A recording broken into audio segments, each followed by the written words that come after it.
Hello there, my name's Tim Walter. I'm a house healer and an alternative life coach. In early March 2020, Ian Jamieson invited me onto his local community radio station. Ian's radio show is called Life Mysteries, and although Ian comes at life from a very knowledgeable scientific background, he's also very open to the more subjective aspects of life. As you'll hear, we touched on many topics including dowsing, the spiritual path, Hamish Miller and his NDE, leylines, earth energy, and the experience of living with a ghost in our house.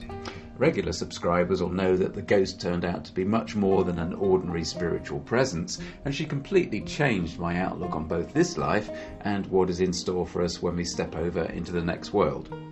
So here we are then. We started the interview with the usual introductions. So Tim, how would you best describe yourself in terms of spiritual dowser, spiritual life coach, that sort of thing? Yeah, I mean, it's an interesting one really, because it seems to be the most simple thing in the world, doesn't it? Really, to sort of be able to just describe what you are, what one does for a living. The words that I use, I'm basically a house healer and a intuitive life coach. So the house healing aspect is about working with people's properties or places where they work and working with the subtle energies of those spaces. I work here from the Yorkshire Dales, and dowsing is a way of accessing one's intuition. So you use a device like a pendulum or dowsing rods. Quite often you get L rods, simple right angled rods, which you hold, one in each hand. And you ask your higher self, it's described as very frequently, so you ask your higher self for information about what it is that you're trying to find. So if I'm working on somebody's house, I'm asking them about detrimental earth energy flows, for example. I'm asking how many are there within that property. And then I use a floor plan and ask the question as to where they are. So I then plot them on that floor plan. So if that makes sense. But dowsing in itself, that's one particular aspect of dowsing, and that's what I use. But dowsing itself can cover a whole myriad of applications. I mean, a lot of your listeners will probably know about dowsing in the terms of water witching. So that's finding underground water supplies. Obviously, there's a lot of dowsers in dry climates like Australia and places like that go out and find springs and wells for use on farms or even within villages. So that's one way. That's water. That's dowsing for water. But there are people that douse for minerals, for oil exploration companies, for example. There are people that douse for lost human beings. People that go missing. People that douse for lost pets. All of these sort of things. So at one time, dowsing was described as basically the art of finding hidden things, and that's physical things or slightly less physical things, which is the area that I sort of work in. So, okay, well, we'll come back to that when we're talking about the less physical things, because I have an interest in that. And you've been helping me a great deal with understanding dowsing and using dowsing to actually find auras of trees and also to find other things as well. So I'm going to come back to that. But I know the answer to this, but it's a fascinating story, so I'd like you to go into it in a bit more detail about how you got started with this business of dowsing, spiritual dowsing. Yeah, well, how long have you got? I'll try and give you the succinct version. Hour and a half, yeah, exactly. Literally, in 1998, my wife and I moved house. We were living in the southeast of England, in a place called Tunbridge Wells, which is a standard sort of, just outside of London, in the country-ish. But we had a small house, and we hadn't long been married, and we were finding we were outgrowing it, and we had a couple of boys, and they were growing up, and we just wanted some more space. So we decided to move house.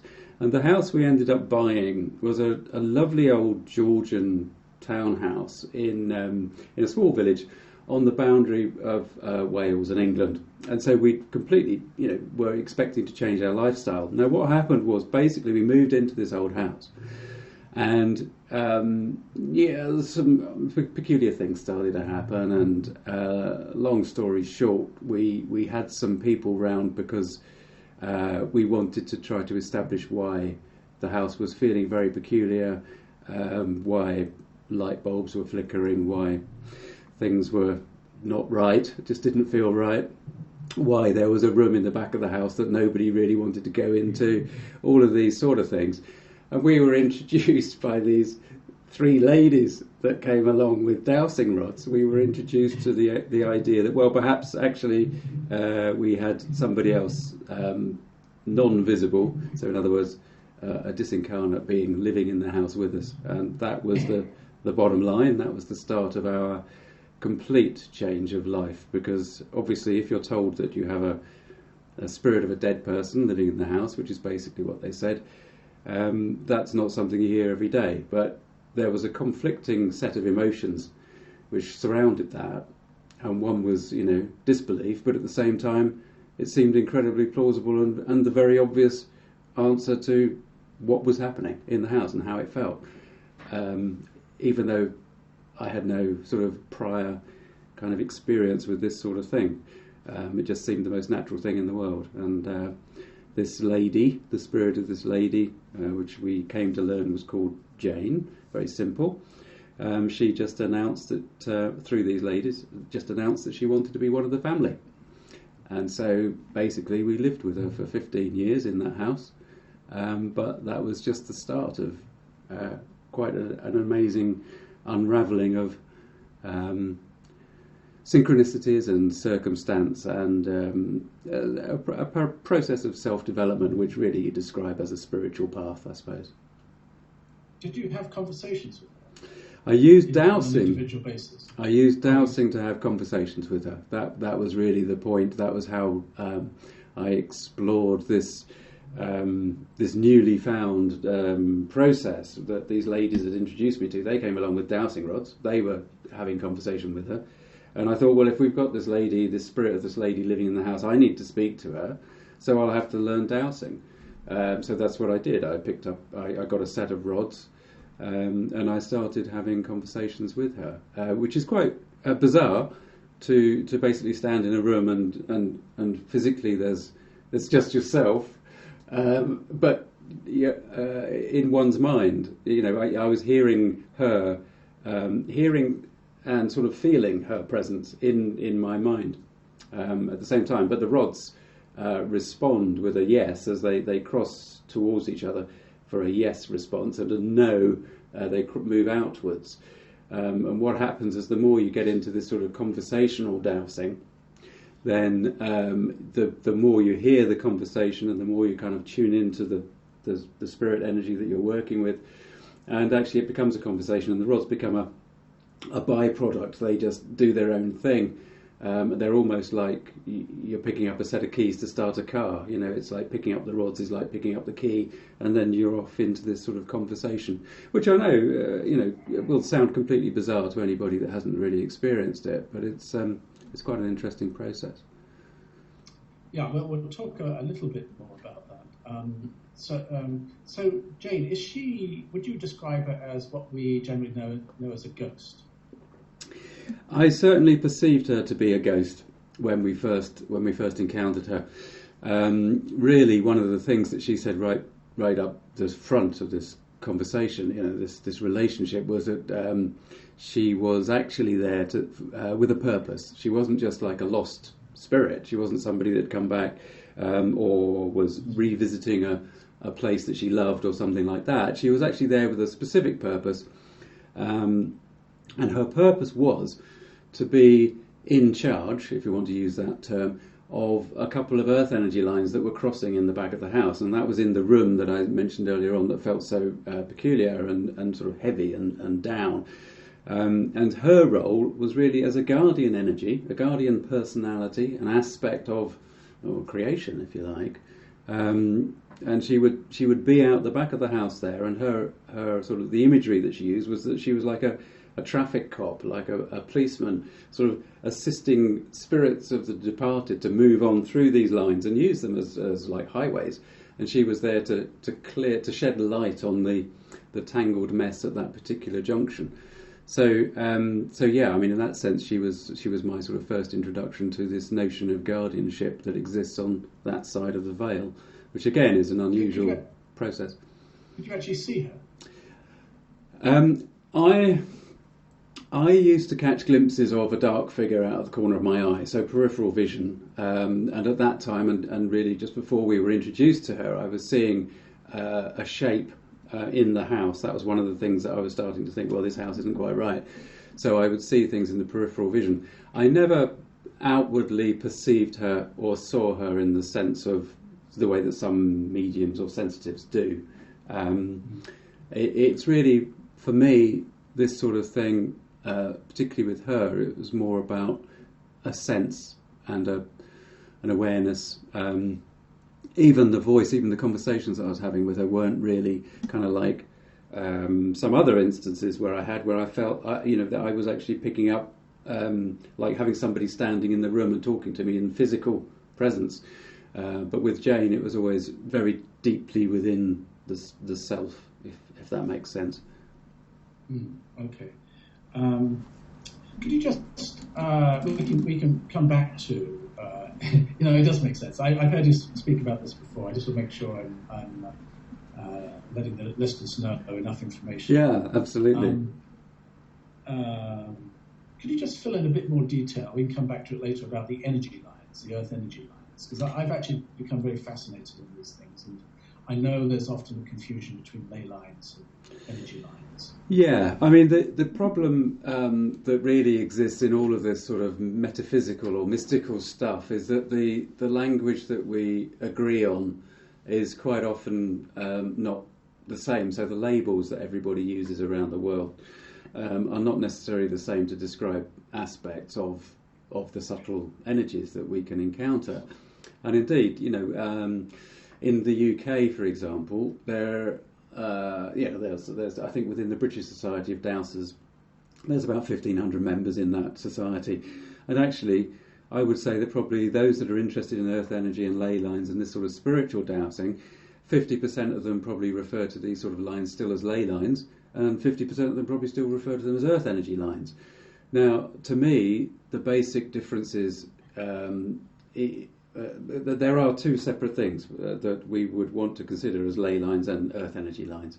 Ley lines are like straight alignments across a landscape, and really, I would say that ley lines, to see where ley lines are, you would actually look on a map and evaluate that map and look at the specific sort of markers that you can find in a landscape that would allow you to identify a straight alignment within the landscape.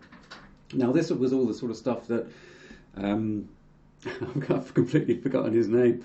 There was the original guy that sort of really hoisted ley lines into the public awareness. Alfred Watkins. Alfred Watkins. Way back. Glad I could help. Alfred Watkins. There you go. Alfred Watkins.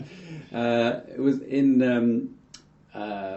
I think it was the early 1900s. He was sort of surveying the landscape one day, and he sort of saw all these straight alignments crisscrossing it, and he introduced this thing called the ley hunters club, where they would go out into the landscape and douse them or pick them up just by being sensitive, using the hands and stuff, just detect where they were.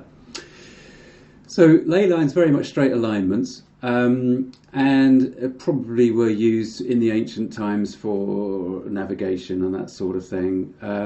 Earth energy lines are a natural phenomenon. I can't even say it, but they're a naturally occurring thing. They are most likely actually produced by geomagnetic interference. So they're sort of geo-electromagnetic, whatever you want to call it, sort of energy fields. So they're aligned with electricity as well, I think. But and you can douse with these. Yeah, absolutely. This is the thing with earth energy lines. You can douse these lines, and these earth energy lines flow across a landscape like rivers. And there are some sensitives that can see them, and they say they're kind of rainbow coloured. And what you find is that earth energy lines, they are absolutely everywhere. We are basically swimming in a sea of earth energy, but earth energy lines are like the most focused aspects of that sort of quantum field of existence, if you like. That's the best way of describing it, the 0 point field. These are the most focused sort of areas.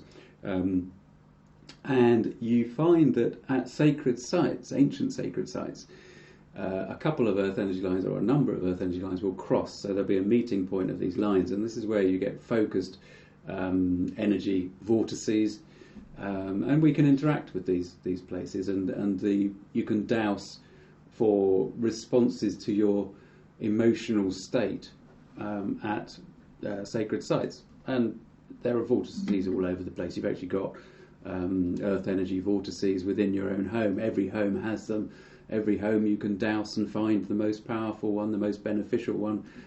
Usually that's an ideal place to sit and meditate, because it in some way connects you at a very fundamental level to the energies of intuition, and that sort of. That's good. I want to come back to that a bit later on with in terms of talking about Hamish Miller, who's your mentor. But before I do, because I know this is a big subject. Well, both of these things we're going to talk about big subjects. But I want to know, when you deal with clients. I mean, I was a client of yours at one time, and still are, in some way. And what sort of issues do your clients generally have in terms of spiritual sort of coaching or in their houses? Yeah. Well, I mean, with you, I was working with you more on this aspect of dowsing, because that's what you were intrigued by. But with the house healing clients that I work with, there's a variety of symptoms and conditions that people come to me with, to be blunt, house healing does not work with every single person that comes along. I reckon that about 80% of the people that I work with on the house healing front, we manage to improve their state of well-being. So we effect a change for them, which is as a result of doing the dowsing and doing the process, the house healing process. What do they come with? Well, as I say, it varies, but usually the fundamental is that they have a similar sort of uneasiness in their house, as I was trying to describe right early on. It's a feeling that they don't fit within the house. They don't feel comfortable. They can't settle. They're constantly moving furniture around, for example. It's this sort of thing.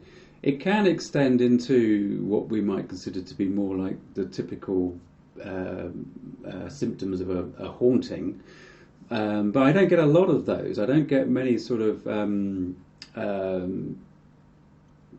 again, I've lost the word, spiritual activity, where you've got poltergeist activity. I don't get much of that sort of stuff.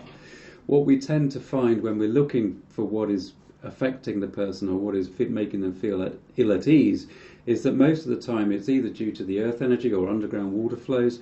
Some of it is the spiritual stuff. Some of it is simply their emotional baggage. Some of it is the remnants of activity of previous owners of a property. That's a strong one. You find echoes of behaviours that are left from previous occupants, and that can cause quite a lot of problems. We do sometimes come across things like that we would categorise as spirits within the auric field and this sort of thing. Those are aspects that can cause a great deal of disruption mentally to a client. And we basically do a clearing. And we're working with what I really have been over the years now forced to consider to be divine energy, because it's an interesting path to go on from being a non-believer, which I was really at the time that we moved into that house in 1998, to now basically calling upon assistance of the divine in order to effect the change, improved well-being for somebody. So. Well, yes, you always say when you're doing your spiritual dowsing that it goes with divine will as well. So you don't think you can do anything against that will, but basically it has to be in accordance with divine wills, or what Hamish called the management type. Yeah, Hamish called the powers upstairs the management, which is a lovely expression, because it sort of takes all kind of religious connotations away from it, and people get it straight away. Although these days they can get quite confused by that as well, but. The point is that actually one aspect of what we're working with here is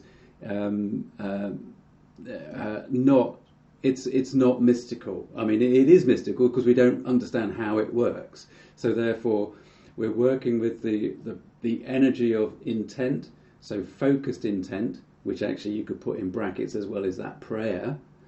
And we're working with the aspect of reality that if one was in a different set of circumstances and therefore not doing things in alignment with divine will, then one might call magic, which is not a place that I really want to go in and explore and roll my sleeves up and get involved in, because we're working there on a very delicate boundary between what is one's human focus and desire and what is the divine will. And we know that we have free will down here as human beings, and we can set up energies that are in contradiction to the divine plan. And so really, in dealing with in doing this work, which is fundamentally a faith healing type work, I insist that everything is done in alignment with divine will. What that means is that it is completely unpredictable as to what is going to happen for the client and how the change will occur. Sometimes it can be quite tumultuous. Their life can sometimes be turned upside down for a brief period of time or a period of some weeks as things change. And we know that change is usually brought about by chaos, and hence this is why that can occur.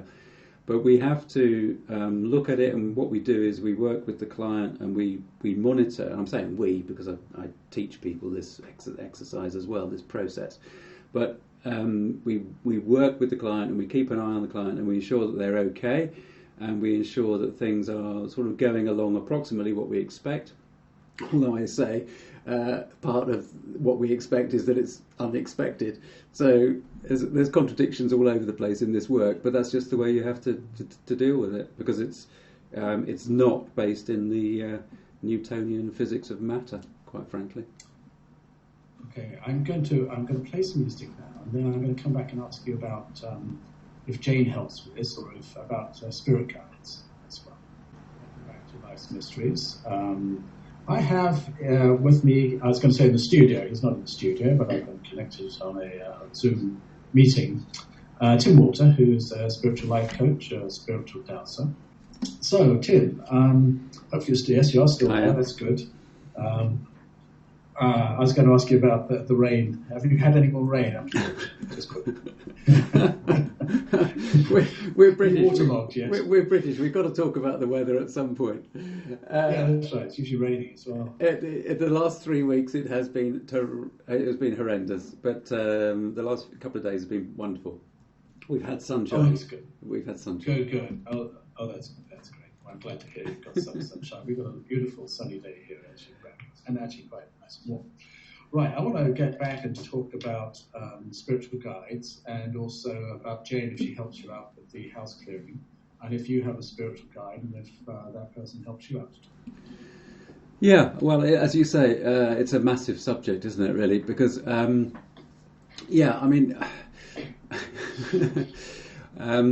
basically what happened, I'll take you back a little bit, because what happened in my journey, as it were, while we were still living in the other house where Jane was this guardian energy, because I was having all these conversations, I was obviously fascinated by spirit and the notion of life after death and all of this stuff.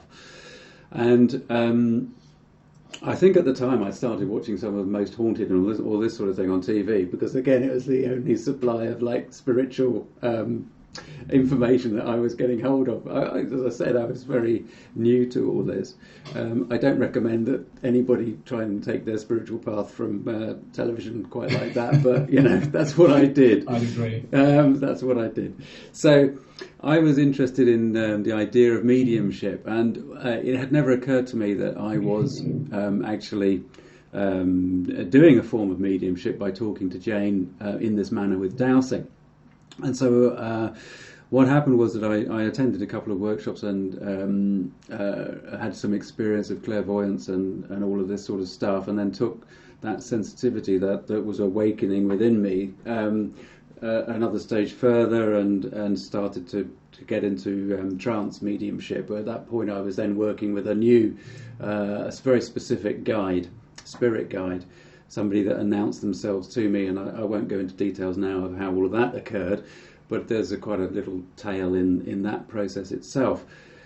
But Jane was I never considered her as my spirit guide per se. She was a guardian energy aspect of the house while we were living at that house. There was this male energy that had come in and was taking the role of my spirit guide.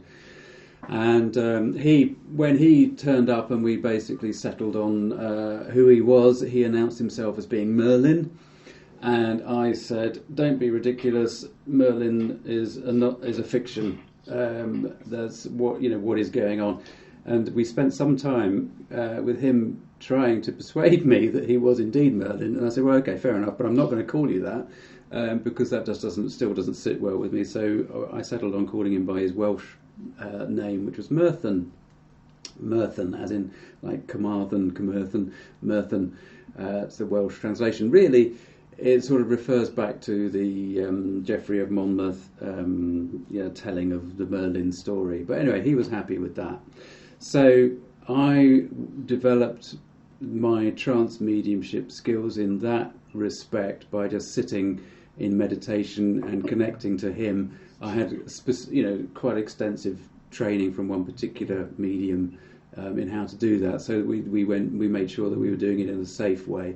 And it's not something that you embark upon lightly. It takes a lot of effort, a lot of work, and there are aspects that can be potentially, I don't want to say dangerous because that makes it sound too grand a word. But you have to be careful. You have to be careful when working with spirit that you're not doing anything silly. Because by the way, just to interject there quickly, you do have live YouTube channels on Mondays sometimes. I know you've been talking about this, about fear, about protecting yourself, and that sort of thing. And after you spoke about this, we should come back and just mention about your contact information about how to get onto those, that live YouTube channel. Yeah, that's great. Yeah, the YouTube stuff is proving very popular with people, and we approach all of it, as you've probably gathered by now. Your listeners will gather by now. We're pretty grounded in the way that we approach it all. So so Merlin was there as my main guide. And now, when it comes to the actual house healing work, we call upon angels and archangels to come in as part of the team, if you like, that are working on the property. Now, when I say call upon, this is not like summoning. We're not requesting their presence to obey us. Heaven forbid, literally. It's about they have chosen us to work with as the medium, as the healer, whatever. I mean, healer's a really pretentious term as well, as the person that is facilitating the change for the other human being. And so we're working alongside them. We are honoured, and it is a sacred process. There is no aspect of, there is no room for an ego to be involved in this. It's mind-bending enough, this process, without trying to get an ego involved.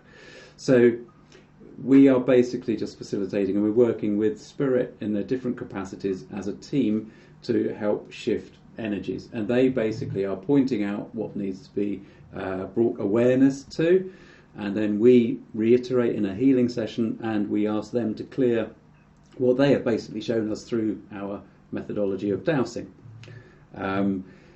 That team, my spirit team, if you like, in that sense, involves the classic archangels, Gabriel, Uriel, Michael, and other spirit characters, personalities, if you like. I won't go into the whole list now, if that's okay with you. I did want to know a little bit about elementals. Are these sort of nature spirits? Elementals, nature spirits, yeah, that's the easiest way to describe it. Now, some people, I think, in North America would highlight nature spirits as being something slightly different to elementals, but over here in the UK, we tend to regard them as basically the same thing. So, elementals, I for some time, for some years actually, again, while we were living at the other place in the early 2000s, I was coordinating a healing group we used to sit as a group every week and focus on one particular aspect of nature around the world that seemed to require healing. And it could have been things like the plastic islands, the islands of rubbish that are floating around the Atlantic and all this sort of thing. We would ask for the Devic realms, the realms of the nature spirits, the big nature spirits, to assist with helping to sort out this mess that we've made of our side of nature. And the impression was that I always got the impression that we, at one time, the human species was far more in sync with the natural world, with these aspects of the natural world, what we call elementals. So that's fairies, elves, wind energy elementals, things like sprites, and then we get the I've forgotten the name for the water elementals. Undines, that sort of thing. I knew somebody was saying it at home. So we tune in. I get the feeling that we betrayed them, we left them behind, we ignored them, and we've caused so much harm to the natural world, which, at the deepest spiritual level, is a reflection of us anyway. And so the Devic realms and the elemental realms are a reflection of us as well, in as much as we are all a reflection of God, going back on that route, really. But you can learn to be aware of elementals, of fairies, these energies that are very, very playful. They're very, very childlike most of the time, and you can feel them, you can sense them, you can get an impression of them when you're out in the wilds of nature. And even trees. Oh, trees can communicate. Trees, yeah, absolutely. I mean, trees are. I was going to say trees are easy. Trees are one of the. I'm trying. Trees are fantastic because when you really get in tune with a tree, then you will get what they call a download. You'll get an information exchange with that tree. And I've had conversations with one or two trees, which have been. Yeah, because you actually, I'm starting out on that, trying to communicate with trees. You started me off by teaching me how to. We'll come back. We should talk a little bit more about using the dowsing rods.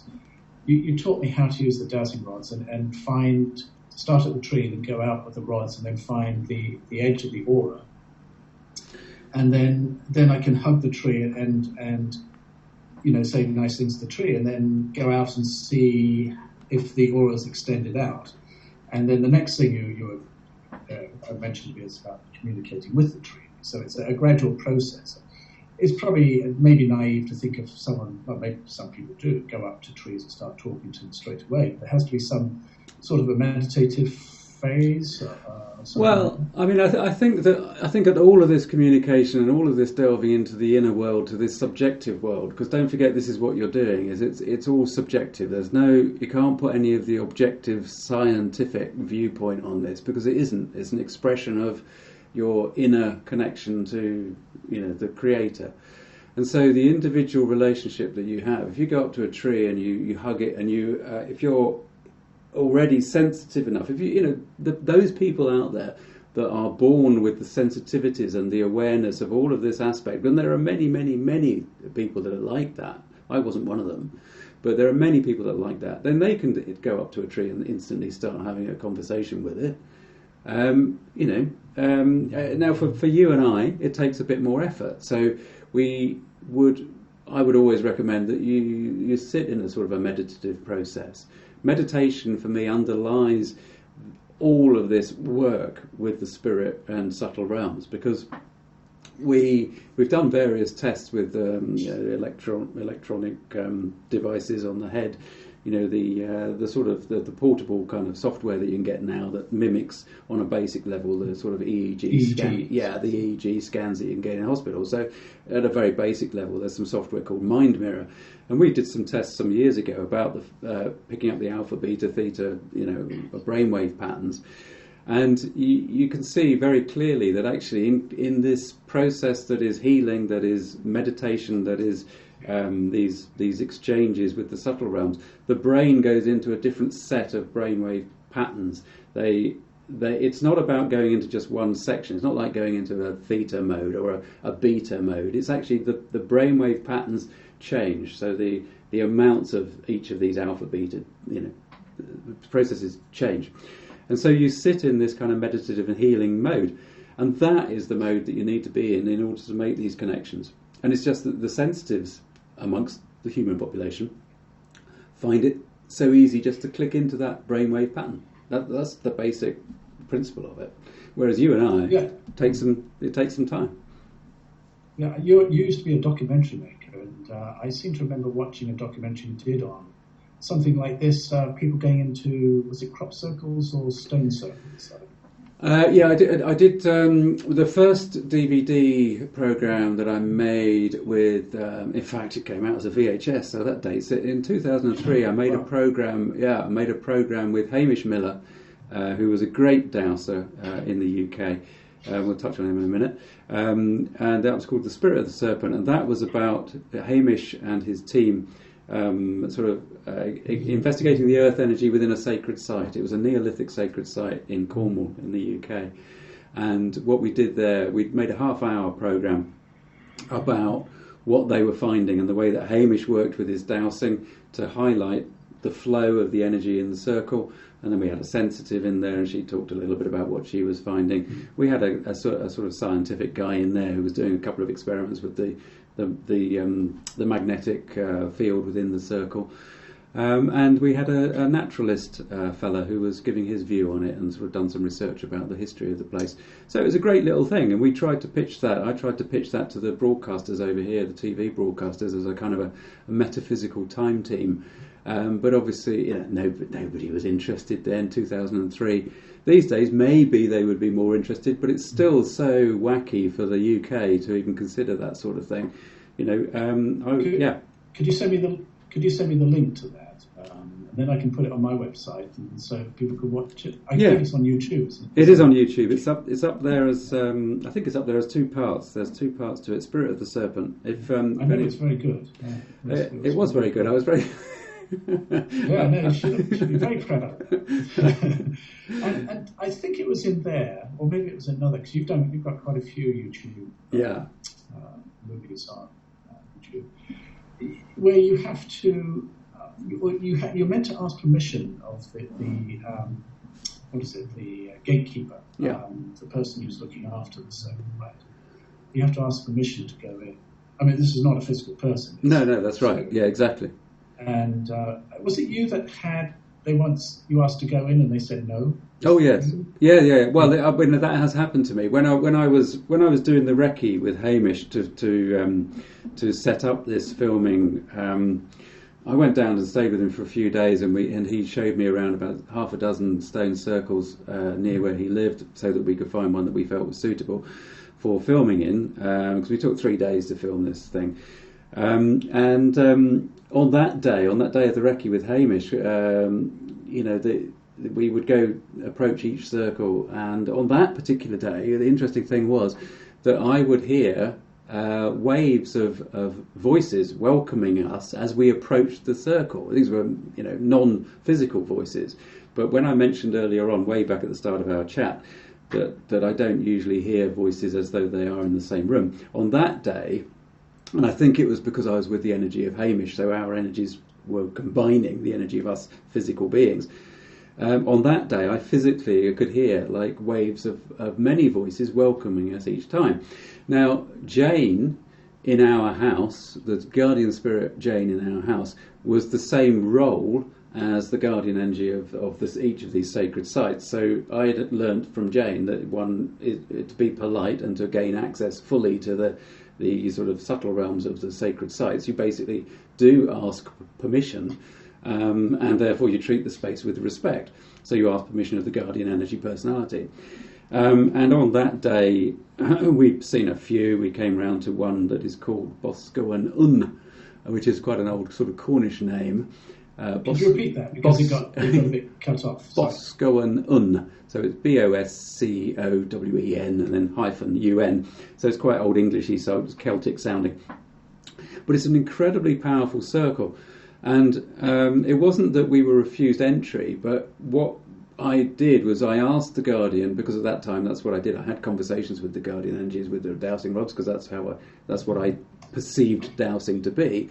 So I would ask them, is it all right? Would we be able to film here, in a few weeks' time? And at that one particular circle, the Guardian said, no, you can't. We're not giving you permission. And I was devastated, because I thought spirit was all free-flowing and lovey-dovey, and, but they were adamant. Didn't give any explanation. No explanation. It was not required. It was a no, they don't. Is the short answer. They don't do that. The spirit doesn't have the kind of diplomatic aspect that we have as human beings when we're communicating with each other. It's just like, no, you can't do that. Why is that? Well, you'll learn. You'll know. You'll realise why. And it just felt, it was like, no, this is not appropriate. You're not ready. You're not ready to work in this space. Go somewhere else. You've been to Avebury, of course? Oh yes, very many times. Yeah. There. I wonder, do you get a different feel from Avebury to other places? They always say Avebury is like the big one. You get a different feel to. I mean, no matter how big or how impressive or how often the site has been used over the millennia, you get a different feeling from every sacred site that you go to. Because some are really, really very full of gravitas. Some are very light and playful. So something like Avebury varies hugely. It is a very grand and imposing site, and there is no doubt that it has been used over the centuries that it was used to interact with the subtle realms, that it was used both for good and for less, wonderful processes. I think there was definitely a time where Avebury was used and the human ego was involved in making a big show and dance. And that's not really the point. It's still a very, very powerful site, and to me it's much more impressive than Stonehenge. Stonehenge is very, very flat in terms of its energy now, but that's partly because of all the people that just go there and have no idea what they're stepping into. Whereas Avebury actually has always been treated, I think, by far fewer people, but by people that know and recognise its significance as part of the ancient landscape of Britain, because it was an incredibly powerful centre. It's a beautiful. When I was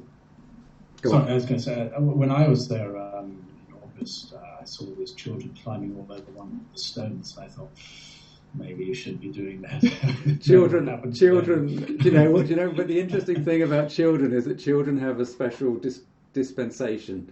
They are absolutely regarded as what they are, which is they're innocent. They just, the joy that children bring with them is just lovely and is just welcomed by anything in spirit. I've never seen any point or experienced any point where spirit energy doesn't like the energy of children. And in fact, interestingly enough, just going back to this, but as you're talking about children, it is relevant. When we first opened up the space and started the conversations with Jane was very clear to start with that actually the house, the space, the room that she was kind of working in was not to be used by adults in terms of you don't spend any time in here, but the kids, yeah, that's okay. So our 8-year-old and our 5-year-old had what was basically Jane's room as a bit of a playroom, as a bit of a dumping ground, but not a dumping ground like that. They used to play the sort of little games of soldiers and Warhammer as it was in those days. Could they sense her as well? I've talked to them since, because they're now 28 and 25, and they've told me things more recently that I didn't even know at the time were happening. And I completely believe them because we just have those conversations.